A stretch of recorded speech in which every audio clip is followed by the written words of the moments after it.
Now that you know how to find, install, and configure plugins, I know you're itching to go out and find lots of great plugins and add them to your site.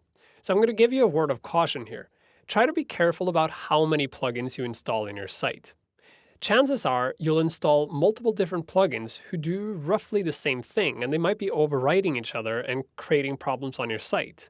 And each plugin you add to your site will also slow down the performance of your site.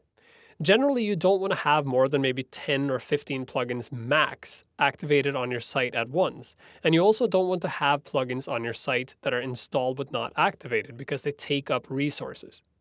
Now, I know finding plugins and figuring out how to use them properly can be a real challenge because there's so many plugins out there and there's so many different plugins that do the same thing. To help you along the way, I'm in the process of creating a new series of courses here at lynda.com called WordPress Plugins, where we address individual use case scenarios.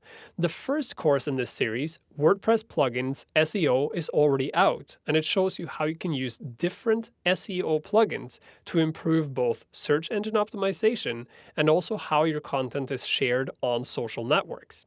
As we move into the next year, I'll be adding more features to this plugin series so you can learn how to solve common problems using plugins in WordPress. But don't let this deter you. If you're looking for a solution to a problem, chances are you can find it in a plugin. And as long as you're careful about how many plugins you install, and as long as you only activate one at a time and really understand how they work, it'll be smooth sailing for you going forward.